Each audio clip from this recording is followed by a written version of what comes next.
उत्तर प्रदेश की 9 सीटों पर उपचुनाव होना है। इस वक्त हम मौजूद हैं खैर विधानसभा में। हमारे तमाम जनप्रतिनिधि और उनके सपोर्टर्स हमारे साथ में मौजूद हैं।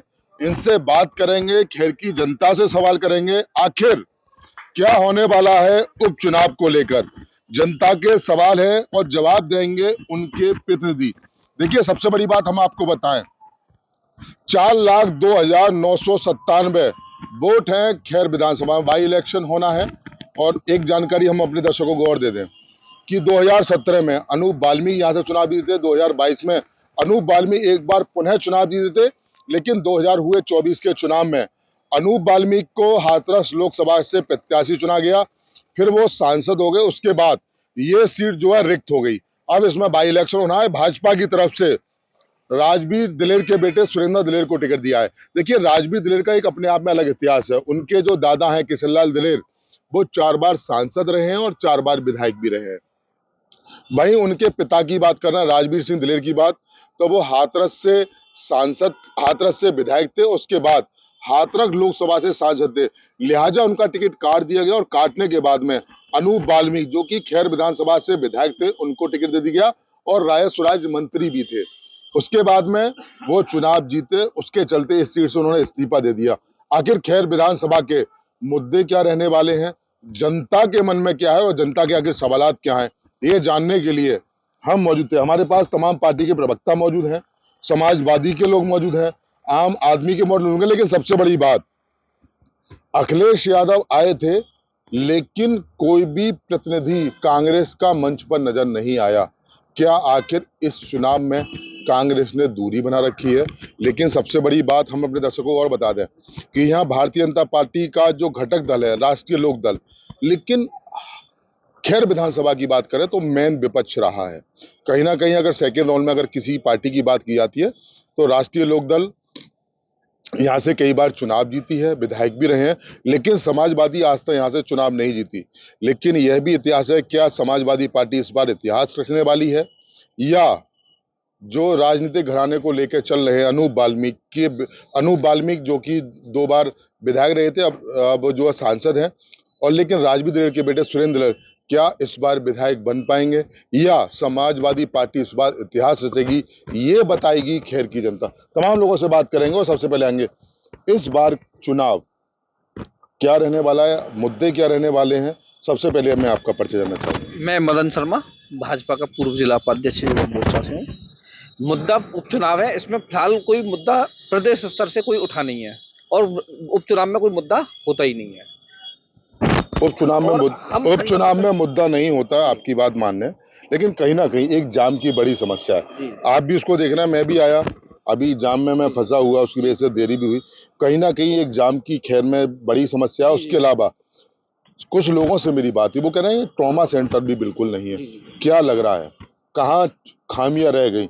और सबसे बड़ी बात, जब एक चीज हम अपने दर्शकों को और बता दें, अग्निवीर वाला मुद्दा खैर में एक बड़ा ज्वलनशील मुद्दा रहा था और कहीं ना कहीं टप्पल चौकी में आग भी लगा दी गई थी। उसके बाद में ये देखा गया था कि जो अग्निवीर वाला जो मामला था वो खैर में कहीं ना कहीं एक पनपता हुआ नजर आया। क्या कहेंगे? सबसे पहले जाम की समस्या को लेकर मैं पूछूंगा, उसके बाद में ट्रॉमा सेंटर और अग्निवीर, किसानों की समस्या लेकर क्या कहेंगे? जाम के लिए मैं ये कहना चाहूंगा कि जाम में हमारे यहाँ पे जो फोल्डन बना है, जब से बाहर के जो बाहरी वाहन है वो आने से हुए, चाहे वो टोल बचाने के लिए चक्कर में आते हों, चाहे किसी चक्कर में, उससे बड़े बड़े जो वाहन आते हैं, बड़े बड़े ट्रक्स आते हैं, उनकी वजह से ये जाम लगता है। उससे पहले वाहन आते नहीं थे क्योंकि रोड सही नहीं था भाई। लेकिन जब से जमुना एक्सप्रेस वे बना, तब से मेन रोड दे दिया गया। फिर आप कह रहे हैं कि वाहन नहीं आ रहे। यमुना एक्सप्रेस भी ना, उसके बाद वाहन इस रोड पर बहुत ज्यादा आ रहे हैं। बाईपास बनाने की क्या सुविधा नहीं है? क्यों लोग जाम में फंस रहे हैं इतना? बाईपास का प्रोजेक्ट फाइनल हो गया है, लगभग बाईपास पर काम चालू भी हो रहा है। बहुत जल्दी बाईपास पर काम चालू हो जाएगा। उसका पैसा भी सैंक्शन हो गया, ऊपर से प्रस्तावित हो गया पूरा का पूरा। बाईपास बनने वाला है। समाजवादी लोगों से बात कर लेते हैं, बाईपास की बात कर रहे हैं कि बाईपास बन रहा है और बाईपास चालू होने वाला है, लेकिन आज मेरे को यहाँ आते आते बहुत देर हो गई। देखिए, मैं संयुक्त श्रमिक किसान मोर्चा का संयोजक विवेक वशिष्ठ हूँ। जैसे कि भाजपा नेता ने भी कहा कि खैर मुद्दा विहीन है, ये तथ्य गलत है। खैर में मुद्दे ही मुद्दे हैं। और आज का उपचुनाव, जैसे कल अखिलेश जी आए थे और सपा प्रत्याशी ने बोला था कि यहाँ ट्रामा और जाम और हरियाणा के किसानों की जो समस्या है उसको समाजवादी पार्टी ने अपने मंच से भी उठाया है। और मैं संयुक्त किसान मोर्चा के बैनर तले लंबे समय से यहाँ ट्रामा सेंटर की मांग करता हुआ आया हूँ, खैर के जाम की समस्या के लिए मांग करता हुआ आया हूँ। और जो 7 गांव के जो किसान हैं जो बेचारे लंबे समय से इस सरकार में संघर्ष कर रहे हैं, उन्हें न्याय नहीं मिल रहा है, लाठियां मिल रही हैं, उन मांगों को लेकर हम लंबे समय से संघर्ष कर रहे हैं। यह मुद्दे ही मुद्दे हैं। इन्हीं मुद्दों को लेकर आज हम लोग एक मन बना चुके हैं कि इस सरकार को 2027 का संदेश देना चाहते हैं इस उपचुनाव में कि यदि आप जनता की नहीं सुनेंगे, आपकी कथनी और कन्नी में अंतर रहेगा, तो जनता आपको 2027 में भी नकार देगी। ये उपचुनाव इसलिए अहम है कि यहाँ की जनता को आप दरकिनार करोगे, मुद्दों को दरकिनार करोगे तो खैर की जनता आपको स्वीकार नहीं करेगी। और बात रही मेरे मित्र की कि यहाँ 4 लेन बना, अरे पिछली सरकार ने अखिलेश यादव की सरकार में 4 लेन बनाया गया, ये सर्वविदित है। इसके साथ साथ अखिलेश जी ने जट्टारी और खैर के लिए बाईपास दिया जो वर्तमान सरकार ने निरस्त किया। तो आप विकास की बात करने वाले, मुद्दों से हटके बात करने वाले, पूछना चाहता हूं कि पिछले कार्यकाल में जो मंत्री रहे, राष्ट्र मंत्री रहे और सांसद रहे, इन्होंने खैर की जनता के लिए एक कोई विकास योजना दी हो तो मुझे बता दें। यहाँ अभी हमारे पड़ोसी हमारे नेता हैं माननीय जयवीर सिंह जी जो पूर्व में मंत्री रहे, उनके द्वारा एक विद्यालय, कन्या विद्यालय के लिए जो शिलान्यास किया गया था वो भी अधूरा पड़ा हुआ है, जिसकी जनता लंबे समय से आस बटो रही है। माननीय योगी आदित्यनाथ जी से पत्र के माध्यम से, ज्ञापन के माध्यम से खैर की जनता ने केवल अनुरोध किया है कि खैर की जनता के साथ सौतेला व्यवहार क्यों। और इसके साथ साथ देखिए पूरे जनपद में हर विधानसभा में इलेक्ट्रॉनिक बसों को दिया गया है। खैर की 5 बसें राजनीतिक कारण के कारण पूंजीपतियों को लाभ पहुंचाने के लिए खैर की जनता को उन इलेक्ट्रॉनिक बसों से वंचित कर दिया गया है। मैं भाजपा नेताओं से, भाजपा प्रत्याशी से आपके चैनल के माध्यम से पूछना चाहता हूं, खैर की जनता के साथ ऐसा सौतेला व्यवहार क्यों किया जा रहा है? खैर की जनता के साथ ऐसा सौतेला व्यवहार क्यों पूछ रहे हैं आपके जो कि किसान, क्योंकि मैं हमेशा से कहता हूँ किसान अन्नदाता होता है, धरती पे अन्न उगाता है, लेकिन किसान इस बात को उठा रहे हैं तो क्या कहेंगे? ये कोई किसान नहीं है, ये केवल सपा प्रायोजित एक संगठन के नेता हैं और पूर्ण रूपेण अखिलेश यादव के प्रत्याशी चारूकैन का चुनाव लड़ा रहे व्यक्ति श्री विवेक श्री वशिष्ठ हैं। इनका किसी सपा, ये कोई किसान आंदोलन जो है जो सपा प्रायोजित आंदोलन था और सपा के द्वारा ही ये इस तरीके की पिछले 1 महीने या 2 महीने से आंदोलन चल रहा था। रही बात ये बाईपास की, तो मैं बता दूं 2200 करोड़ रुपए बाईपास के पास हो चुके हैं, जिस बाईपास के अंदर मेरे स्कूल का भवन भी आ रहा है और मेरी जमीन एक्वायर कर ली गई है। तो ये सब झूठी बात है कि बाईपास नहीं बन रही है। बहुत अरनाने से लेकर और पलवल तक एक बहुत बड़ा बाईपास, 6 लेन का बाईपास बनने जा रहा है। जाट राजा को मनाने के लिए राजा महेंद्र प्रताप सिंह स्टेट यूनिवर्सिटी का यहाँ पर देश के प्रधानमंत्री नरेंद्र मोदी के द्वारा शिलान्यास भी किया गया। क्या कहेंगे? जाटलैंड खैर को बोला जाता है। आदरणीय योगी आदित्यनाथ जी ने इगलास के उपचुनाव में ये राजा महेंद्र प्रताप सिंह जी की यूनिवर्सिटी की घोषणा की थी और राजा महेंद्र प्रताप सिंह जी जो जाटों के सबसे बड़े नेता हैं, उनके नाम पर यूनिवर्सिटी बनकर तैयार हो गई है और आदरणीय प्रधानमंत्री जी द्वारा उसका उद्घाटन भी किया जा चुका है। इसके अलावा डिफेंस कॉरिडोर इतना बड़ा वो कि यहाँ के बच्चे जहाँ पे भी जाएंगे फौज में तो उन यहाँ की तोप और यहाँ की बंदूकों का इस्तेमाल करेंगे। इस खैर विधानसभा की रही बात जाम की, जाम का निस्तारण शीघ्र से शीघ्र होने वाला है। जैसे ही 1 साल के अंदर ये बाईपास बन जाएगा तो निश्चित है कि जाम का निस्तारण हो जाएगा। जाम का निस्तारण हो जाएगा, इसको लेके आम आदमी पार्टी एमसीडी में भी, दिल्ली में भी आप चुनाव जीते हैं, एक मजबूत, क्योंकि वो देखा जाता है कि चाहे तो वो मेडिकल के मामले में लाते हो ना, गली गली क्लिनिक और पढ़ाई के बारे में बात करें। आम आदमी पार्टी, चूंकि आप गठबंधन के साथी हैं, क्या कहेंगे इसको लेके? प्रवक्ता भी बोल रहे थे कि जाम से निजात पाने वाली है, तो इसको लेके क्या सोचते हैं आप लोग? जैसा कि माननीय जी ने अभी बोला है, वो बाईपास नहीं है, वो हाईवे है। वो क्या हाईवे है, बाईपास नहीं है। 6 लेन का हाईवे निकल रहा है। बाईपास होना चाहिए खैर के नजदीक और जट्टारी के नजदीक। जैसा कि इस बाईपास के लिए आदरणीय अखिलेश जी ने पैसा पास किया था, वो नहीं बना। और रही एजुकेशन की बात, हमारे टप्पल से लेके अलीगढ़ तक कोई भी बच्चियों के लिए इंटर कॉलेज तक भी नहीं है। जैसे कि दिल्ली में माननीय अरविंद जी ने सरकारी स्कूलों की वो हालत सुधार दी है कि आज सिविल स्कूल में बच्चे पढ़ने के लिए नहीं जा रहे हैं और आईआईटी नीट ये पार करके अधिकारी भी बन रहे हैं। उसी तरह मेडिकल की भी व्यवस्था दिल्ली में आपने देखा है, पंजाब में देखा है। तो हम भी यही चाहते हैं कि हमारे प्रदेश में भी उसी तरह काम हो। और रही बात इस चुनाव की, ये उपचुनाव है, इससे कोई सरकार नहीं कर रही है, लेकिन यहाँ की आम जनता एक मूड बना चुकी है कि बदलाव होना जरूरी है। जनता चाहती है। चुनाव से सरकार नहीं बदल रही है, इसमें कोई दुराई नहीं है, लेकिन कहीं ना कहीं ये 2027 का सेमीफाइनल जरूर देखा जा रहा है। खैर की जनता, युवा, मैं हमेशा से कहता हूं कि युवा देश का कर्णधार होता है। आखिर युवाओं के मन में क्या है, जानने के लिए अब हम युवाओं के पास चलेंगे।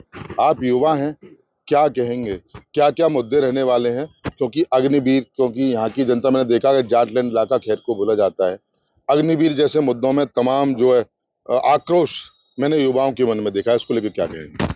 मेरा पहले तो सभी खैर नगर वासियों को और पूरे विधानसभा क्षेत्र वासियों को सादर प्रणाम। मैं बता देना चाहता हूं, मेरा नाम अंकित राज मल्होत्रा, बसपा कार्यकर्ता, और ये मेरे सभी मित्र भाई बंधु अपने विचार रख रहे हैं कि जाम जाम जाम। और गुरुजी ने भी कहा था डिफेंस कॉरिडोर, राजा महेंद्र प्रताप यूनिवर्सिटी। अगर मैं इन सब की बात करूं तो खैर से इन चीज़ों से अब क्यों जोड़ा गया है, क्योंकि यहाँ पर माननीय बहन कुमारी मायावती जी के द्वारा हमारे नज़दीक में 20 किलोमीटर की दूरी पर नेशनल जो जिसको एक्सप्रेस वे बोला जाता है, और वहाँ पर माननीय बहन जी ने इतनी जमीन एक्वायर करके इनको दे दी, ये 10 रुपये नहीं लगा पाए आज तक उस जमीन में। उस बहन जी के बाद से 10 रुपये नहीं लगा पाए, और उसी दिन से जैसे गुरुजी कह रहे थे कि इस पर बाहरी वाहनों का आवागमन हो गया है। ये हाईवे पे इसी के द्वारा खैर की जमीन को महंगा हुआ और लोगों को, क्योंकि मैं आपको बता दूं, बहुत दिन पहले जब बहन जी की सरकार नहीं हुआ करती थी, 12 साल हो गए उस सरकार को जाए हुए। बहन जी के अलावा अगर किसी ने यहाँ पे कोई विकास नहीं हुआ है, केवल हवाई बातें होते हैं। मैं बता दूं, मैं MSc BEd 12th state qualify हूँ। अभी तक इन्होंने इस सरकार में किसी टीचर की भर्ती की हो, अगर इन्होंने कोई एग्जाम भी कराया हो तो बिना लीकेज के कोई एग्जाम नहीं हुआ है, कोई भी अपनी नौकरी नहीं दे पाए। और उल्टा इन्होंने जितने टीचरों की नौकरी की थी, जितने लेखपाल थे, सबको वही कि बैक टू पवेलियन कर दिया है। कोई रोजगार नहीं दे पा रहे, केवल सिर्फ और सिर्फ अगर बार बार के जैसे जिस तरीके से इन्होंने जल्दी में सदस्यता अभियान चलाया था, भाजपा सदस्यता अभियान, मैं इनसे निवेदन करूंगा हाथ जोड़ के, एक बार किसानों के लिए DAP देने का भी सदस्यता अभियान की शुरुआत कर दो। इनके घर पर खुद DAP नहीं आ रहा है। ये खुद जो अगर देखा जा रहा है तो ये सबसे बड़ी उद्योगपतियों की सरकार है जो ब्लैकमेलिंग खुद कर रहे हैं। इनके व्यापारी ब्लैकमेलिंग कर रहे हैं, और कुछ नहीं कि ब्लैक में भी चले आओ, 2000 रुपये का कट्टा तैयार है। लेकिन किसान जो 2 कट्टे के लिए 3 कट्टे के लिए तड़प रहा है, ये कुछ नहीं कर रहे हैं, केवल हवाई बातें कर रहे हैं। निश्चित ही जनता मूड बना चुकी है, निश्चित बहन जी का आना तय है, क्योंकि बहन जी के शासनकाल में अगर 2012 से लेकर अब तक की विकास की, अब हम बता दें, अलीगढ़ को भी अलीगढ़ मंडल जो बोला जाता है, इसकी उपाधि भी माननीय बहन जी के शासनकाल में मिली थी। हाथरस को जनपद माननीय बहन जी की में, ये अभी तक, ये हमारा उत्तर प्रदेश इतना बड़ा राज्य है कि इसकी अभी पश्चिम उत्तर प्रदेश तो पूरब नहीं कर पा रहे हैं कि इतने बड़े राज्य में इन्होंने इतना सिस्टम को बिल्कुल हिला दिया, पूरा भ्रष्टाचार फैला हुआ है। और मैं एक और बता दूं मान्यवर, जब बहन जी जब अगर माननीय मुख्यमंत्री जी तीसरी बार सभा करने आ रहे हैं 2 महीने के अंतराल में, एक बार बहन जी जब आ जाती थी ना सभा करने के लिए, तो साला थाने चौकी जितने भी ऑफिस हुआ करते थे, रंगाई पुताई से एक रात में पेंट होता हुआ हमने देखा है। योगी जी ने कल पर तो सभा की है, एक भी इन्होंने सोसाइटी की स्थापना नहीं कर पाए आज तक, एक भी सोसाइटी नहीं गए, 10 मीटर का बम्बा नहीं बना पाए, एक नया ब्लॉक नहीं बना पाए, कुछ नहीं कर पाएंगे आप। इनके ऑफिस में योगी जी आते हैं DAP जिसने कि अखिलेश यादव ने मंच से DAP की एक बड़ी कान पिलाड़ी जो है, यानी कि बीजेपी की जो किसानों की जरूरत है उसको लेकर मंच से एक बड़ा सवाल लगा था। बीजेपी प्रवक्ता के पास कहा था कि बीजेपी किसानों के पास नहीं पहुंच रही है, किसान मजबूर है आत्महत्या करने के लिए। ये PDA का नारा मतलब समाजवादी PDA का नारा दे रही है, लेकिन DAP कहीं बड़ी समस्या नजर आ रही है। किसानों का सबसे ज्यादा सम्मान अगर किसी ने किया है तो आदरणीय नरेंद्र मोदी जी ने किया है।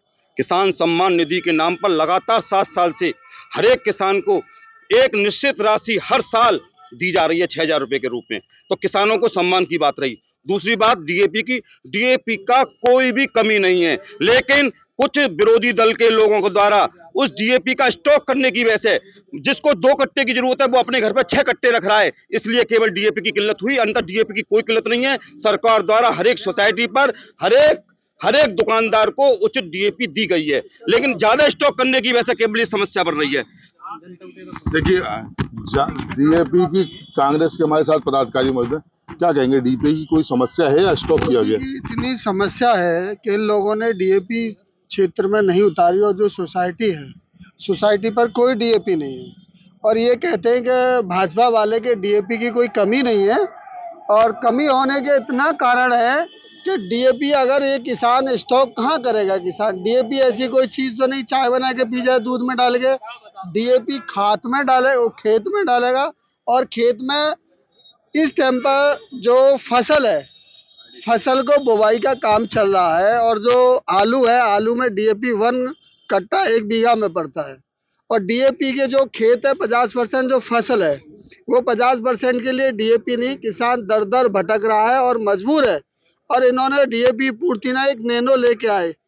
डीएपी जो कट्टा में 46% होती है और उसमें 16% नाइट्रोजन होता है, अब इन्होंने उसका उल्टा कर दिया, नैनो डीएपी लाके उसमें 16% फास्फोरस होगा और 8% नाइट्रोजन होगा, ठीक है नहीं? और वो नैनो डीएपी लाके इन्होंने किसान को एक लॉलीपॉप दे दी। एक चीज बताइए, आपको 2 रोटी खाना है और आपको एक निवाला दिया जाए, क्या आपकी पेट भर सकता है?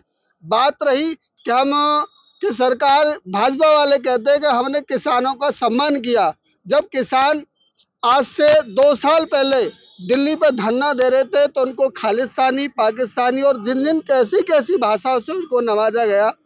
और दूसरी बात कि वहाँ सैकड़ों किसानों की डेथ हो गई, आज तक उनके कोई सम्मान में कोई, नरेंद्र मोदी जी ने जो देश के प्रधानमंत्री किसानों के नेता बोलते, आज तक अपनी जबान से 2 वर्ड नहीं बोले। दूसरे नंबर बात आती है कि किसानों की, जब किसानों ने कहा कि हम आय 2 गुनी कर देंगे, आज तक कोई आय किसी किसान की 2 गुनी हुई तो बता दे। एमएसपी दोबारा एमएसपी देंगे, आज तक इन्होंने लिखित में कोई वादा नहीं किया एमएसपी देने के लिए।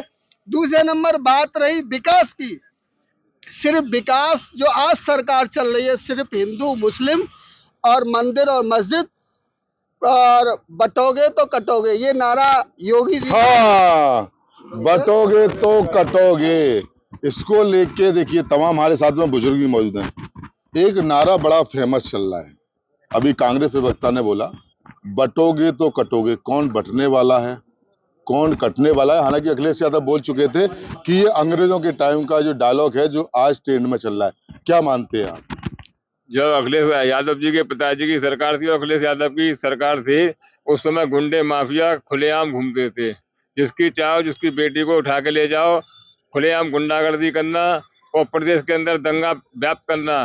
जब से योगी जी की सरकार आई है, गुंडे माफिए या तो जमींदोज हो गए या जेल की सलाखों के। बिल्डोजर भी सुर्खियों में रहा है, बिल्डोजर लगातार चला है, सुर्खियों में रहा है, क्या मानते हैं? जिन लोगों ने गुंडाई के बल पर दूसरी आम जनता को सता के जो अपने बिल्डिंगें खड़ी की हैं, उनको, उनके घरों को गिराना बिल्डोजर का ही काम है और एक सच्चा योगी ही इस काम को कर सकता है। किसी की हिम्मत नहीं है उनके सामने। गुंडे माफिया जो है अपनी जबान को हिला जाए, किसी बहन बेटी के साथ में किसी तरह की घटना करने का अंजाम करें। अयोध्या के जो भी नेताजी थे और एक कन्नौज के प्रमुख थे, उनको जेल की सलाखों के पीछे पहुंचा के उनकी जो बिल्डिंग थी जिसके अंदर उस बेटी के साथ में बलात्कार किया था, उसको जमींदोज करने का काम योगी जैसा व्यक्ति मुख्यमंत्री के पद पर है। लेकिन अखिलेश यादव ना लगातार बोल रहे हैं कपड़ों से कोई आदमी योगी नहीं होता, कपड़े योगी वाले और काम बदमाशों वाले। अखिलेश, मैं नहीं कह रहा, अखिलेश यादव बोल रहे हैं और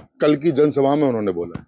अखिलेश यादव मानसिक संतुलन खो बैठे हैं, उन्हें योगी की पता नहीं है, कोई ढोंगी के रूप में जो है प्रदेश की जनता को गुमराह करने में लगे हुए हैं। अखिलेश यादव ढोंगी बने हुए हैं, अभी जो आम जनता है वो बोल रहे हैं। समाजवादी के आप प्रवक्ता हैं, क्या कहेंगे उसको लेके? ये भाजपा को तो जवाब हमने 2024 में 42 सीट जीत के दे दिया, अब ये 33 पर रह गए, अब ये कुछ करने लायक तो रही नहीं, इनकी सरकार नहीं बनी, ये बैसाखी पर खड़े हैं और इनकी सरकार जल्दी गिर जाएगी, अब ये कुछ नहीं कर पाएंगे। क्या लग रहा है जी 2024 का जो उपचुनाव है, 2027 का सेमीफाइनल इसको देख रहे हैं? सेमीफाइनल है और हम जीत रहे हैं, 9 की 9 सीट जीत रहे हैं और योगी जी कुछ दिन के मेहमान हैं, वो ऊपर वाले उन्हें हटा देंगे। योगी जी कुछ दिन के मेहमान है, देखिए बड़ी बात आ रही है, योगी जी कुछ दिन के मेहमान है, क्या मानते हैं आप? देखिए, मैं ना तो किसी पार्टी से ताल्लुकात रखता हूं, मैं तो आम जनता हूं। खैर की मूलभूत जो परेशानियां हैं वो है, जैसे खैर के जाम की समस्या है। ये बहुत बड़ी समस्या है यहाँ। मैं आज इस जाम में मैं भी फंसा हूँ। मैं गोमत चौराहे से यहाँ आने में मेरे को लगभग आधा से पौन घंटा लगा है। खैर की समस्या बड़ी है, एक ट्रॉमा सेंटर वाली समस्या। और देखिए कहीं ना कहीं युवा यहाँ पर एक अपने आप में अलौकिक प्रतिभा रखता है। क्या युवाओं के लिए कोई स्टेडियम ये नहीं होना चाहिए, क्या मानते हैं? नहीं, ऐसा नहीं है। स्टेडियम दिया है सरकार ने, अभी बना कहाँ है? बना नहीं, लेकिन दे दिया है। लेकिन अब कब बनेगा इसकी कोई गारंटी। समस्या क्या क्या है खैर की? समस्या बहुत ज्यादा समस्याएं। अभी एक कॉलेज का शिलान्यास करके गए थे मंत्री जी, वो अभी तक वो बना नहीं है। और राजा महेंद्र प्रताप सिंह स्टेट यूनिवर्सिटी शायद आप नहीं, एक दूसरा है कन्या गवाना पे जो है। नहीं, पुरानी तहसील पे है, पुरानी तहसील पे यहीं पे है। और क्या कहते हैं, जाम की बहुत बड़ी समस्या है। और क्या कहते हैं, जो ट्रॉमा सेंटर वो तो बहुत ही बड़ी समस्या है। यहाँ पे लोग की जान जा रही है, लोगों की अलीगढ़ जाने में तक जाते हैं, यहाँ एक्सीडेंट हो जाते हैं, अलीगढ़ जाते हैं, अलीगढ़ से रेफर नोएडा के लिए कर देते हैं और रास्ते में ही दम तोड़ देते हैं। देखिए कि ये बड़ा सवाल है यहाँ पर जाम की और एक ट्रॉमा सेंटर की। देखिए बड़ी समस्या है। खैर ये मेरा सवाल है, ये आम जनता का सवाल है। खैर तहसील सबसे ज्यादा धान की फसल बोने वाली सबसे बड़ी मंडी है। और इस समय खैर मंडी में प्रतिदिन 1 लाख बोरी रोज धान आ रहा है। तो धान आने की वजह से ट्रैक्टर ट्रॉलियों का ज्यादा आवागमन है, इसलिए जाम बाजार में लग रहा है। क्या ये धान सिर्फ जाम तक सीमित है? मतलब देखिए धान का अभी मेरी बात सुन लीजिए, अभी एक सेकंड सुन लीजिए। क्या धान का सीजन में ही जाम लगता है या इसके अलावा जाम नहीं लगता? जाम लगता है, लेकिन इस समय बहुत लग रहा है केवल धान के ट्रैक्टरों के। क्या धान की वजह से जाम है या पहले भी जाम? यहाँ पहले हमेशा ही जाम रहता है, 12 मास जाम रहता है, ऐसा नहीं है। यहाँ पे जब बारिश होती है तो पूरा बाजार पानी से भर जाता है, गलियां पानी से भर जाती हैं। अब लीजिए, धान का सीजन अभी आया है और 3 महीने में सीजन खत्म हो जाएगा। देखो आज जो जाम है, आज उत्तर प्रदेश के माननीय मुख्यमंत्री व देश के सबसे लोकप्रिय हिंदू नेता योगी आदित्यनाथ जी जट्टारी आए थे। तो उनके आने की वजह से जो जनता उनकी रैली में को सुनने गई है, आज ही जाम लगा है, आज ही जाम लगा। अरे हमेशा जाम रहता है। ये खुद एक स्कूल के डायरेक्टर हैं और इतने बड़े हैं, इनके बच्चे खुद परेशान रहते हैं जाम से। अब लीजिए, आपके बच्चे ही परेशान। ये धान की वजह से केवल आम जनता, धान के किसानों का आवागमन की वजह से। कौन सा गांव है? गाँव रामपुर साहब। विधानसभा खैर मार्केट करने के लिए आते हैं। हाँ जी आते हैं। जाम लगता है या नहीं लगता? काफी जाम लगता है, काफी जाम लग रहा है। अब क्या करें? जाम तो अभी भी लग रहा है ना। तो मंडी, अब तो मंडी भी बंद है, योगी जी भी चलेगा, जाम तो अभी भी लग रहा है। देख लो, आप दिखाओ कैमरा को, जाम तो अभी भी लग रहा है। हाँ जी, जाम कहाँ नहीं है ये बताएं पहले। ओफो, सब जगह जाम है। सब जगह जाम है, इनकी बुद्धि भी जाम है सभी सरकारों की। किस की जाम है? सबकी जाम है, चाहे भाजपा वाले हों, चाहे बहन जी वाले हों और चाहे अखिलेश जी हों। सबन के अपने अपने हित हैं और सबके बाहुली तैयार हो रहे हैं और सबको पोषण मिल रहा है। अच्छा, सबकी बुद्धि जाम है, सबकी बुद्धि जाम है और पैसे भी जाम है। खैर की विधानसभा के मन में क्या है, आगे ये जाम की बुद्धि कब खुलने वाली है? जाम की बुद्धि, कार्य प्रणाली खराब है, इनके अधिकारी बिके हुए हैं, भ्रष्ट हैं। सबसे ज्यादा डीएपी की कोई कमी नहीं है। खैर में 7 रैक लग चुकी हैं, लेकिन एक आधार कार्ड पे 1 कट्टा मिल रहा है। तुम अपना आधार कार्ड ले आओ, तुम दिल्ली के रहने वाले हो, तुम जापान के रहने वाले हो, तुम्हें वो डीएपी मिल जाएगी। तो कोई कार्य प्रणाली का कोई निश्चित वो है नहीं, किस रूपरेखा से वितरित की जाए या कोई और भी अन्य समस्याएं हैं। बस अधिकारियों के ऊपर है, अधिकारी भ्रष्ट हैं, पुलिस भ्रष्ट है बेहिसाब से। लेकिन मैं एक चीज कहता हूँ, आप युवा हैं और युवा देश का कर्जदार होता है। और कहीं ना कहीं अभी बाई इलेक्शन होना है खैर विधानसभा में, हम लोग वोट की चोट करने के लिए तैयार। हमसे मतलब युवा, क्योंकि इस बार युवाओं पे पूरा फोकस किया गया है। आखिर वोट की चोट हम किसको करिएगा? कुछ ना कुछ हमारे दिमाग में एक आइडिया रहती है कि हम इसको वोट चढ़ेंगे जो कि हमारी खैर विधानसभा को मजबूत करेगा। हम लोग किसी भी समस्या से नहीं जूझेंगे। तो आप युवा होने के नाते मन में क्या सूझा है? समाजवादी पार्टी को वोट करेंगे। समाजवादी को जाम नहीं है ना, उनका कोई जाम नहीं है। कैसे खोल देंगे ना जाम अब। ये जाम खुलने वाला है समाज। और भी हमारे साथ लोगों ने, दादा क्या कहेंगे? तमाम चुनाव आए गए, आपने देखा, खैर विधानसभा की जनता के आखिर मन में है क्या और जनता आखिर सोच क्या रही है? यही इलेक्शन की चीज है, सोच क्या। तो क्या किस मुद्दे? भाई तो मैं कह रहा हूँ मुद्दे क्या रहे? जाम का, डीएपी का, ये सब मुद्दे ही हैं। कौन खत्म करेगा? अब ये तो सभी मिलके ही कर सकते हैं, जो सही तरीका से चला सके सरकार। खैर की जनता के मन में क्या ठाना है? देखिए, क्या इतिहास रचने वाली है समाजवादी पार्टी या बीजेपी फिर दोबारा हैट्रिक मारेगी? बीजेपी तो हैट्रिक मारेगी ही, ये बात तो सत्य है कि बीजेपी जाम भी है, डीएपी की समस्या भी है, फिर भी बीजेपी हैट्रिक मारेगी। मारेगी कैसे अगर समस्या है तो? मारेगी इसलिए क्योंकि नीचे से ऊपर तक सरकार ही उन्हीं की है, तो कुछ भी चल सकता है। कुछ कैसे चल जाएगा? ईवीएम है, वोटिंग है, आपका अपना मताधिकार है, आप लोग वोट कास्ट करेंगे, लेकिन उसके बावजूद भी आप कह रहे हैं कि बीजेपी की पार्टी में समस्याएं, डीएपी नहीं मिल रही, जाम भी लग रहा है, ट्रॉमा सेंटर भी नहीं है, लेकिन जीतेगी तो बीजेपी की। सबको पता है ये चीज, लेकिन फिर भी यही होगा, जाम भी लगेगा, सब काम होंगे, जब तक बाईपास नहीं बनेगा कुछ भी नहीं होगा, ऐसे ही रहेगा सब। ऐसे रहेगा। कहाँ वोट कास्ट करिए? क्या मन में सोच के वोट कास्ट करिए? नहीं, हम तो डालेंगे तो खैर बीजेपी को ही वोट, लेकिन फिर समस्या तो यही है कि किसी को वोट दे दो। देखिए, एक कहावत है ना कि मजबूरी का नाम महात्मा गांधी है। वोट तो पड़ना बीजेपी को ही है, लेकिन समस्या वाकई बहुत है। और भी लोग हमारे साथ मौजूद हैं, क्या कहेंगे खैर की और कौन कौन सी समस्या है जिससे खैर की जनता मन में जूझ रही है? सबसे बड़ी समस्या मेरी ये है कि जो सपा वाले, बीजेपी वाले, हालांकि मैं आप जनता हूँ कि सभी में परवाद घुसा हुआ है, कूट कूट कर। सुरेंद्र दिलेर तीसरी पीढ़ी की हैं, ऐसे ही आप सपा वालों को देख लो, ये भी तीसरी चौथी पीढ़ी सभी चल रही है। मतलब एक टाइटल बना हुआ है, जो बड़ा तबका है वो हमेशा बड़ा ही रहेगा और मध्यम वर्ग खत्म है। देखिए, एक बड़ी बात सामने निकल के आई, क्योंकि मैं कहता हूँ युवाओं की सोच, बीजेपी हमारे परिवारवाद के हमेशा खिलाफ रही है। दादा सांसद विधायक, पिताजी सांसद विधायक, अब बेटा, ये परिवारवाद नहीं तो क्या है? स्वर्गीय किशनलाल दिलेर अलीगढ़ हाथरस से 4 बार एमपी रहे, अलीगढ़ से 5 बार एमएलए रहे, एक भी कोई आरोप उनके ऊपर नहीं लगा सकता। परिवारवाद का परिवार उनके मैं कह रहा हूँ, दादाजी दादा सांसद रहे, पिता सांसद विधायक रहे। वो एक भाजपा समर्पित कार्यकर्ताओं का परिवार है। उनके इस सुरेंद्र दिलेर के पिता की टिकट काट दी गई है हाथरस से, उसने पार्टी का विरोध नहीं किया, उसने इंतजार किया। उसके पिताजी की मृत्यु हो गई। उसके पिताजी की मृत्यु होने के बाद में भी उसने पिताजी की मृत्यु होने के बाद में अगर पार्टी ने उसे टिकट दी कार्यकर्ता के तौर पे, तो वो चुनाव लड़ रहा है, निश्चित जीतेगा। योगी आदित्यनाथ जी की लहर है, कोई मुकाबला नहीं है, एक तरफा चुनाव है, भारतीय जनता पार्टी चुनाव जीतेगी। या कुछ मुद्दे भी नजर आए? केवल योगी बनाम अखिलेश यादव, बटेंगे या कटेंगे, केवल इस पर ये चुनाव है। बटेंगे तो कटेंगे, ये मुद्दा उत्तर प्रदेश में बहुत हाई हुआ है। हालांकि ये मुद्दा महाराष्ट्र में नहीं चला है, लेकिन बटेंगे तो कटेंगे। युवाओं के मुद्दे क्या है, मैं आपके पास कह रहा हूँ, बटेंगे कटेंगे, कौन बट रहा है, कौन कट रहा है? देखिए, बटेंगे कटेंगे जो राजनीति में आपको बता दूं, लेकिन देखिए, एक बार खैर विधानसभा का समीकरण जानना हमारे दर्शकों के लिए बहुत जरूरी है। 1,15,000 के आसपास यहाँ पर जाट है। जाट लैंड इलाका खैर को बोला जाता है और इसको मिनी छिपरौली भी नाम दिया गया है। वहीं 1 लाख के आसपास एससी या शेड्यूल कास्ट के यहाँ वोट है। 17,000 के आसपास यहाँ ब्राह्मण है, 30,000 वैश्य है, 30 से 40,000, और वहीं 30,000 के आसपास यहाँ मुसलमान, यानी कि मुसलमान यहाँ बहुत कम है। आखिर फिर कौन बटने वाला है और कौन कटने वाला है?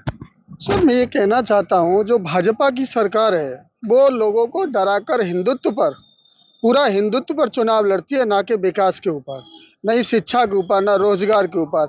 आज हमारे उत्तर प्रदेश में स्वास्थ्य का ये हाल है। उत्तर प्रदेश के मुख्यमंत्री श्री आदित्यनाथ योगी जी के राज में हॉस्पिटल व्यवस्था इतनी खराब है। अभी झांसी में जो कांड हुआ है, जो उपकरण थे वो एक्सपायर डेट के थे और वो उसमें आग लग गई, 11 मासूम बच्चों को जलकर मर गए। इससे पहले उन्हीं के गृह जनपद में गोरखपुर में ऑक्सीजन की पूर्ति न होने के कारण हजारों बच्चों की डेथ हो गई। ये हजारों बच्चों की डेथ हुई है। उसके बाद में अभी इलाहाबाद में एक विद्यार्थी, जब एक गरीब किसान मजदूर का बच्चा जब पढ़ता है, बीए बीएससी और जो एंट्रेंस निकालता है, उसको आप उसके नाम पर रोजगार नहीं दे रहे हैं और ना ही नौकरियां दे रहे हैं। और नौकरियां देने का काम सिर्फ भर्तियां कराते हैं, उनसे पैसा लूटते हैं और भर्तियां कैंसिल हो जाती है और पेपर लीकेज कराया जाता है। पेपर लीकेज का एक बड़ा आरोप। मैं अभी आपके पास भी आऊंगा।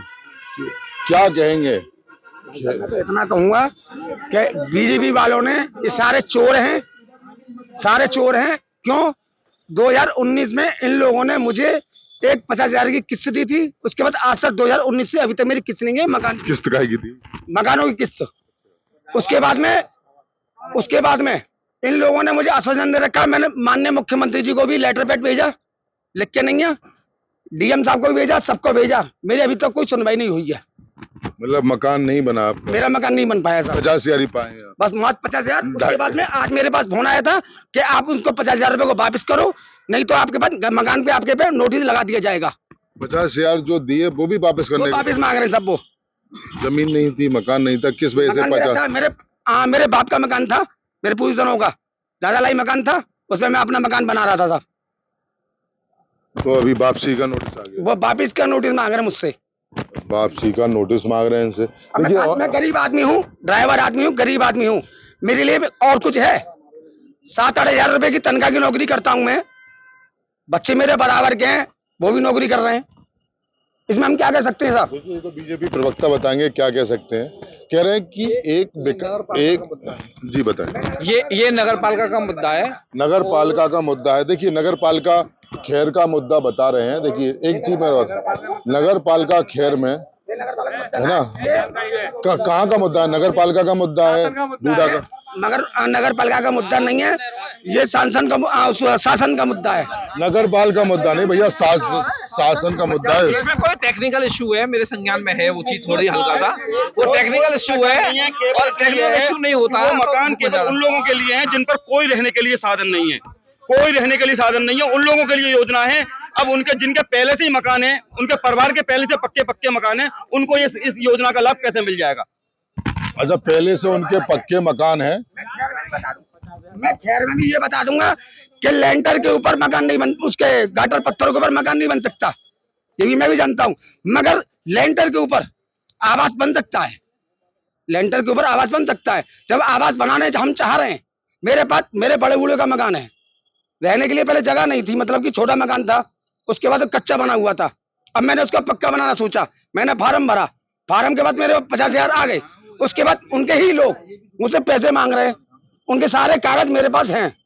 देखिए इनका सीधा आरोप ये है कि शासन के द्वारा तमाम सुविधाएं दी जा रही हैं, लेकिन कुछ उनके एडी कांड मैं इस वजह से बोल रहा हूँ कि कहीं ना कहीं वहाँ लालच की बुआई आती है।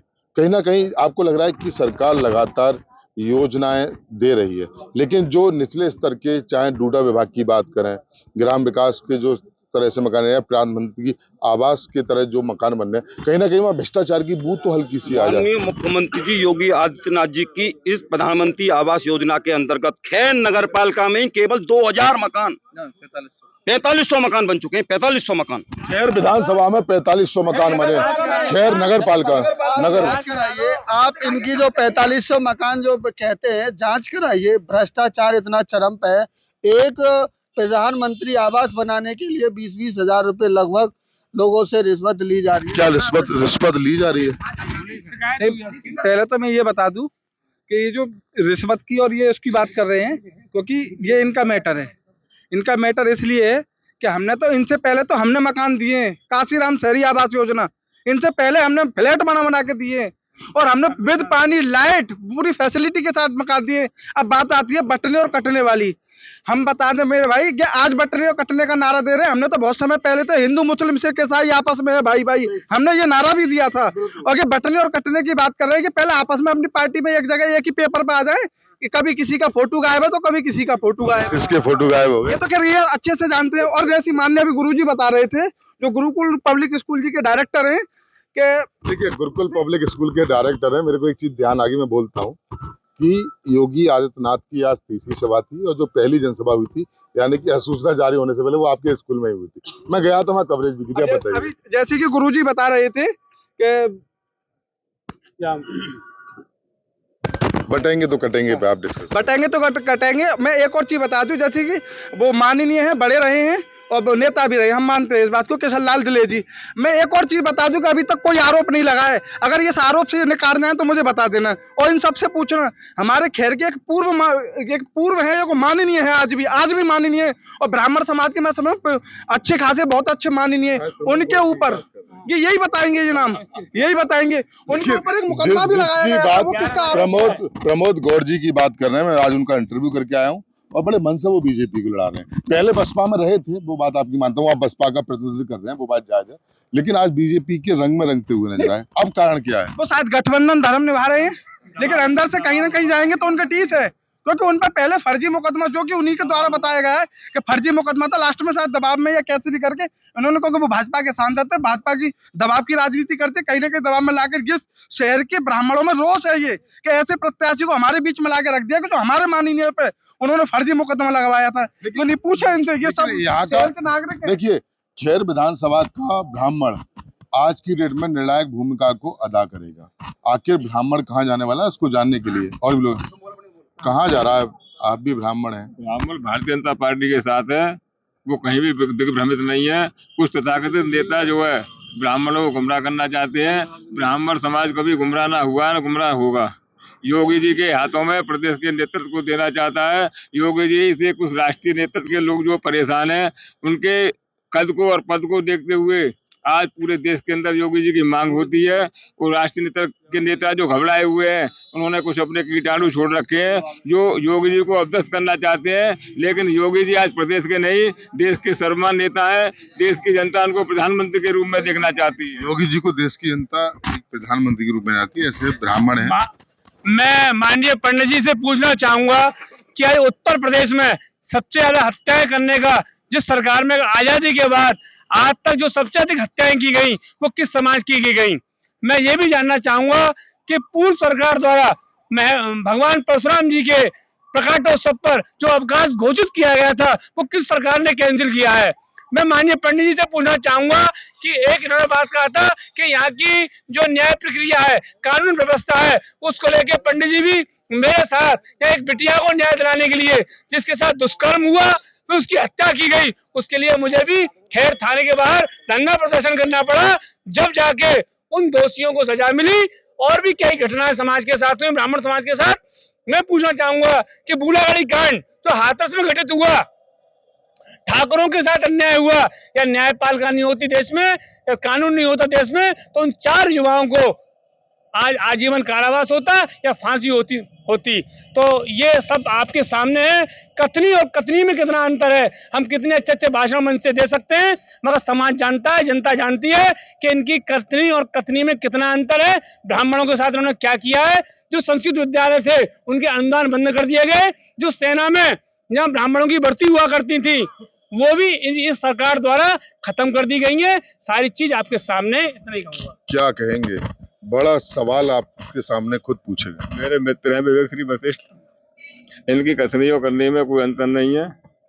और गुंडों को गुंडों की भाषा में जवाब मिलना चाहिए। कैसे मिलेगा? गुंडों की ना कोई जाति होती है, ना कोई धर्म होता है, ना मजहब होता है। गुंडों का काम गुंडा ही होता है। और गुंडों को जो गुंडों की भाषा में जवाब देने का काम माननीय योगी आदित्यनाथ जी ने किया है। और जो लोग गुंडों को संरक्षण देते थे, उन संरक्षण दाताओं की जो जमीनें खिसक गई हैं योगी जी के कार्यों को देखते हुए। मुख्यमंत्री आगमन पर देखिए, तमाम और भी लोग मौजूद हैं। आखिर अच्छा देखिए, जनता की मैं तस्वीर दिखाऊं, तमाम लोग हैं, तमाम प्रवक्ता हैं हमारे साथ में, लेकिन कहा जा सकता है कि खैर की जनता के मन में बाकी बहुत सवाल हैं। आखिर कौन सा जनप्रतिनिधि इनकी समस्याओं को निजात पा पाएगा, ये सिर्फ आने वाला वक्त बताएगा। देखिए, मौसम ठंडा जरूर हो चुका है, लेकिन खैर में गर्मी बरकरार है। गर्मी की बात हम इसीलिए वैसे कर रहे हैं क्योंकि मौसम ठंडा है, लेकिन राजनीतिक जो गर्मी है अब वो वाकई गर्म हो चुकी है। तमाम लोग हैं, तमाम इनके सवाल हैं, तमाम इनसे हमारी बातें हुई हैं, लेकिन कहीं ना कहीं जो इनके सवाल हैं, जो इनके जवाब हैं, वो जनप्रतिनिधि इनके सवाल और समस्याओं को निपटाने में आखिर निजात पा जाएंगे। और सबसे बड़ी बात, क्या खैर की जनता के मन में क्या जाम से निजात पा पाएगी, क्या खैर में ट्रॉमा सेंटर आएगा? और सबसे बड़ी बात, जिस तरीके से अखिलेश यादव मंच पर आए, उन्होंने कहा कि डीएपी की एक बड़ी समस्या है, उससे निजात किसानों को मिल पाएगी। और कहीं ना कहीं बटोगे तो कटोगे, जिस तरीके से योगी आदित्यनाथ लगातार नारा दे रहे हैं, उसको लेके आखिर खैर की जनता के मन में क्या है, ये सिर्फ 23 तारीख को पता चल जाएगा। क्योंकि जनता ने अपना मन बना लिया है, जनता अपना प्रतिनिधि चुनती है। ताज किसके सर बनेगा, ये सिर्फ आने वाला वक्त बताएगा। लेकिन हर प्रत्याशी के जो प्रतिनिधि हैं और सपोर्टर्स हैं वो जीत का दावा ठोंकते हुए साफ तौर से नजर आए। ताज किसके सर बनेगा, यानी कि जनता किसको अपना प्रतिनिधि चुनेगी, ये तो 20 तारीख को पता चलेगा, लेकिन रिजल्ट 23 तारीख को आना है। किसके सर ताज बनेगा, आखिर शहर खैर विधानसभा के बाई इलेक्शन में जनता ने क्या मन बना रखा है, ये 23 तारीख को पता चल जाएगा। लेकिन तमाम हमारे साथ लोग मौजूद थे, इनसे हमारी बात हुई, तमाम मुद्दों पर चर्चा हुई, लेकिन आखिर ताज किसके सर बनेगा ये तो सिर्फ आने वाला वक्त बताएगा। मैं सहयोगी जनवाब के साथ मोहित गुप्ता, TV9 अलीगढ़, खैर विधानसभा।